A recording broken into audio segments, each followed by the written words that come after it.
Minister, the situation in RTE at this point is an absolute shambles.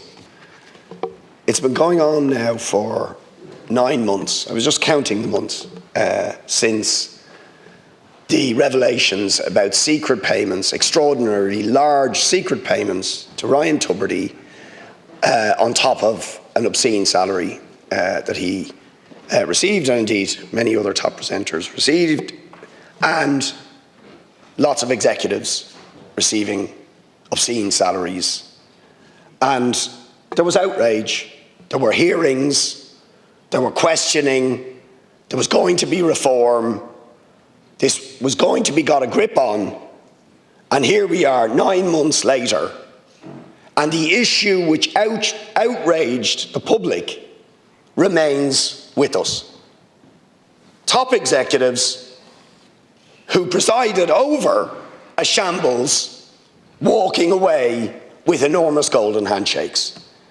Figures on top of salaries that they'd received, which most ordinary workers could never dream of. That's what is outraging people. And, you know, I contrast the golden handshakes being received by these executives with, for example, the Debenhams workers, who gave 25, sometimes up to 40 years service to a company who just up and left them with nothing, and the government said we can do nothing about it. No money available for them to compensate them for being screwed to the wall by a company to whom they had been loyal for 20 or 30 years, but we don't know who signed off on the big payouts to the top executives in RTE in the aftermath of a scandal about secret payments, barter accounts on top of obscene salaries. It's a shocking failure to get to grips. So I am less concerned, frankly, about the who knew what when, and more concerned with the failure of the government to get on top of this 9 months afterwards, and where the same issues that were at the heart of the public outrage and the scandal persist. Non-disclosure agreements about big payouts to people who presided over malgovernance and a financial debacle. We don't still know. Nobody seems to know. To me, that is shocking. Now, there's something elementary as far as I'm concerned. It's a public service broadcaster. In the public service, for the most part, you know what the salary grades are. You know what politicians get paid, you know what civil servants get paid. It's publicly available information.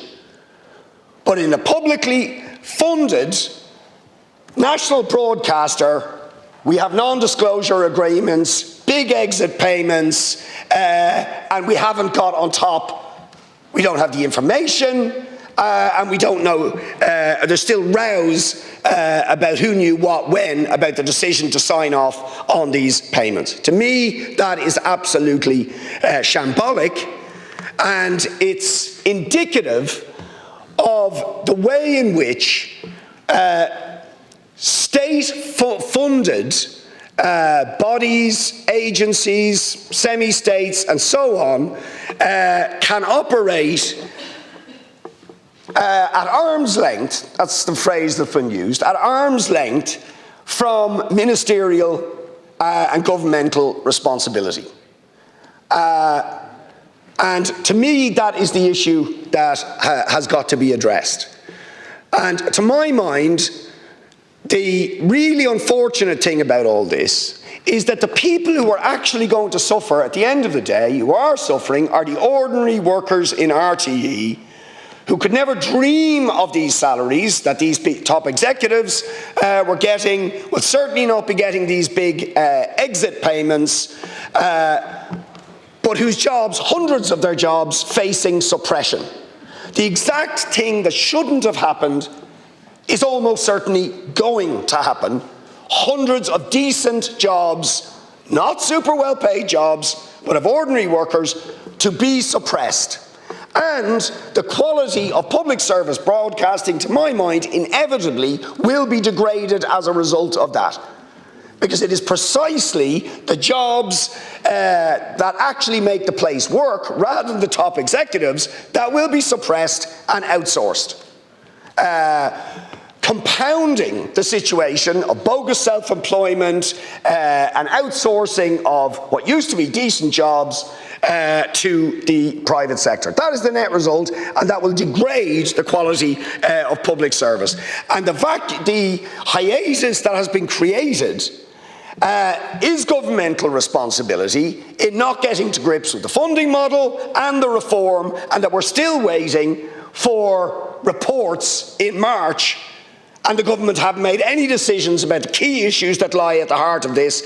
How are we going to protect, support, finance public service broadcasting, but reform its governance to make sure these outrageous salaries, these outrageous exit payments end, and that things become transparent and properly governed, and the people who make decisions are properly held responsible. I mean, I sort of wonder, did the government want this thing to roll on because it has been a convenient punching bag? For once, the government weren't the ones under the cosh. There was a certain joy and satisfaction in the government could point the finger at people who weren't politicians and blame them. Not to say that they weren't without fault, but the tragedy of it is the people who end up really paying are the ordinary workers who genuinely weren't at fault. The taxpayer and the TV licence payer who should and have the right to expect decent, properly funded, high-quality public service broadcasting. So I singularly hold the government responsible for failing to get on top of this.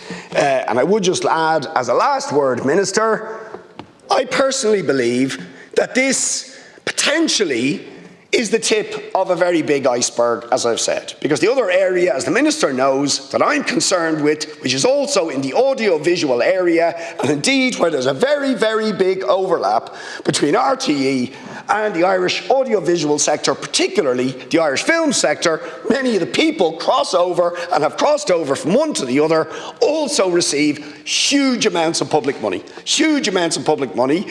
And in my mind, there is not proper oversight and governance of how that money is spent and whether the state is getting back for it what it was supposed to get.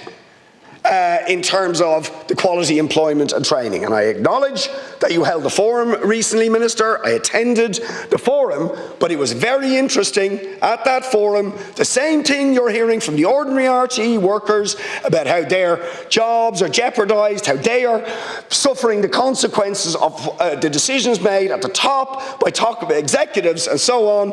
We heard much the same from a quite wide variety of people at that film industry saying about the precarious situation they were in terms of employment, and they wonder, how does all this public money go in, and yet many of us have a completely precarious existence? Again, a small number of people at the top, the major beneficiaries of huge amounts of public money, but a government that seems to keep it all at an arm's length and never properly look into, is the public getting back, because it's public money, getting back what it's supposed to get for this large public investment, and are the workers in these industries, whether it's RTE, whether it's the film sector, are they getting the decent quality, the secure quality employment that they deserve? But signs on it, it's the workers who are going to pay, and it is the quality of public service broadcasting that is going to be degraded, and precisely it'll be areas, I bet you, it'll be areas like arts, culture and music. They'll pay, because they'll have to keep the news, they'll have to keep the current affairs, right? It'll be the other stuff that will be suppressed and outsourced and privatised, adding to the precarity again of people who work in the arts and cultural sector. So I hold the government responsible for this collectively, And it's really shambolic that after 9 months we're still facing the same issues.